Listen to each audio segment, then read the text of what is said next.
தலைவர் சொன்ன டைலாக் இருக்குல்ல, அது யாருக்கு பொருந்தமோ இல்லையோ நண்பர் அண்ணாமலைக்கு பொருந்தும். அவர் கம்முன்னு இருக்க வேண்டிய இடத்துல கம்முன்னு இருந்திருந்தா அவர் இருக்க வேண்டிய இடத்துல இருந்து தொடர்ந்து இருந்திருப்பாரு. நேற்றுக்கு பேசும்போது அண்ணாமலை வந்து நேரடியான விமர்சனம் இல்லாம அரசியல் சம்பந்தமான கருத்துகளோ இல்ல சர்ச்சைக்குரிய பிரச்சனைகள் வந்தாலோ சினிமா டைலாக் பண்ற மாதிரி உண்மையை கம்முன்னு இருந்து போயிடுறாரு. அரசியல் அப்படி இருக்கிறது வேலைக்காகாது அப்படின்னு விமர்சிக்கிறாரு. மென்மையான போக்கையை விஜய் தொடர்ந்து கடைபிடிப்பதற்கு காரணம். அதாவது தலைவர் சொன்ன டைலாக் இருக்குல்ல, அது யாருக்கு பொருந்தமோ இல்லையோ நண்பர் அண்ணாமலைக்கு பொருந்தும். அவர் கம்முன்னு இருக்க வேண்டிய இடத்துல கம்முன்னு இருந்திருந்தா அவர் இருக்க வேண்டிய இடத்துல இருந்து தொடர்ந்து இருந்திருப்பாரு.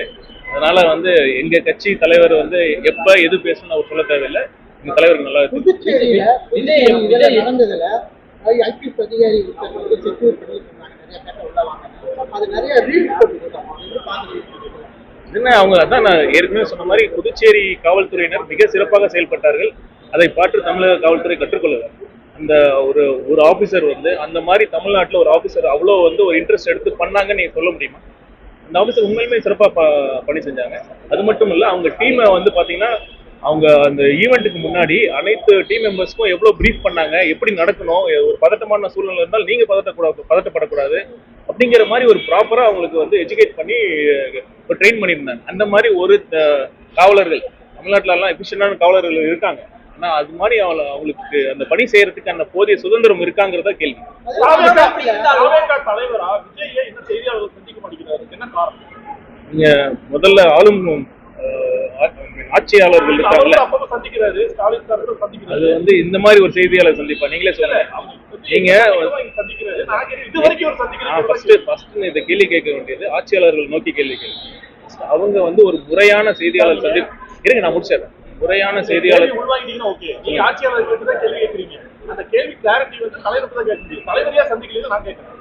அதுதான் நானும் சொல்றேன். நீங்க கேள்வி கேட்கறீங்கல்ல, இந்த கேள்வி முதல்ல வந்து ஆட்சியாளர்கள் நோக்கி தான் நம்ம ஃபர்ஸ்ட் கேட்கணும். அதுக்கப்புறம் நீங்க எங்கிட்ட வாங்க, அவங்ககிட்ட வந்து முறையான ஒரு செய்தியாளர் சந்திப்பை நடத்த சொல்றேன். இது வரைக்கும் ஆட்சியே முடிய போகுது, இது வரைக்கும் அவங்க நடத்தவே இல்லை. நிர்வாகிகள் வரும்போது தொண்டர்கள் நிறைய பேர் வருவாங்க, ஒரு கொடி கூட இல்லை, ரெஸ்ட்ரிக்ஷன்ஸ் இருக்கா? கொடி மீன் இருந்தா வந்து பிரச்சனைன்னு சொல்றீங்க, இல்லைன்னா வந்து இல்லைன்னு சொல்றீங்க. விதிமுறைக்கு உட்பட்டு இதெல்லாம் செயல்படணுங்கிறதா ஒரு உத்தரவு.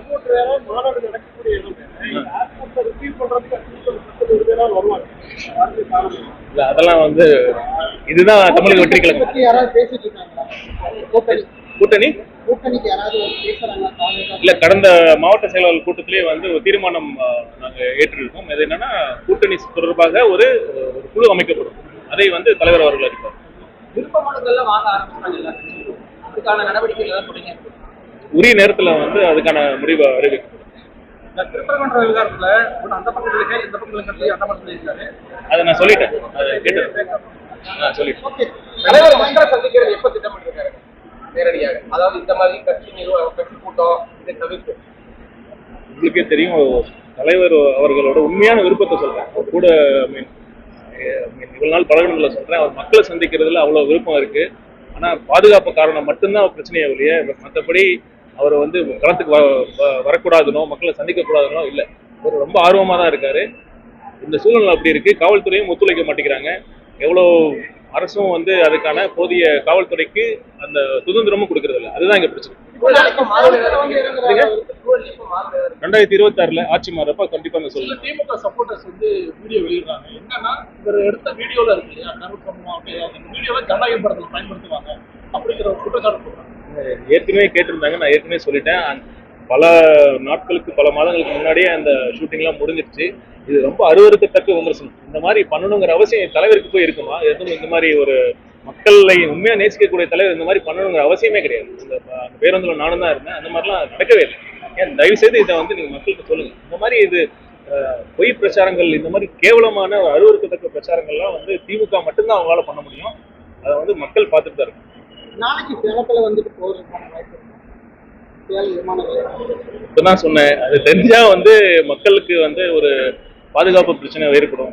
அதனால வந்து நாளை தலைவர் அவர்களோட பயண திட்டம் வந்து அவங்களுக்கு ஒரு க்ளோஸ் செக்யூரிட்டி டீம் அவங்க மட்டும்தான் முடிவு பண்ணுவாங்க.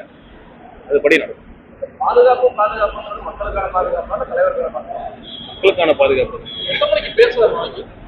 அந்த குறிப்பிட்ட நேரம் இருக்குல்ல, குறிப்பிட்ட எந்த நேரத்திற்கு அனுமதி வாங்கியிருக்காங்களோ அந்த நேரத்திற்குள்ளாக பேசுவாங்க. 2 மணி நேரம் தான் அனுமதிக்கிறாங்க, அதனாலதான் கேட்கிறேன். அந்த நேரத்திற்குள்ளாக அந்த நிகழ்ச்சி நடக்கும். செய்திகளை உடனுக்குடன் தெரிந்து கொள்ள கீழ்கண்ட கேபிள் மற்றும் டிடிஹெச் நெட்வொர்க்குகளில் எம்நாடு செய்தி தொலைக்காட்சியை காணுங்கள். பாதகம் செய்பவரை கண்டால் நாம் பயம் கொள்ளலாகாது பாப்பா. மோதி மிதித்து விடு பாப்பா, அவர் முகத்தில் உமிழ்ந்து விடு பாப்பா. அண்மை செய்திகளை உடனுக்குடன் தெரிந்து கொள்ள இணைந்திருங்கள் எம்நாடு தொலைக்காட்சியுடன்.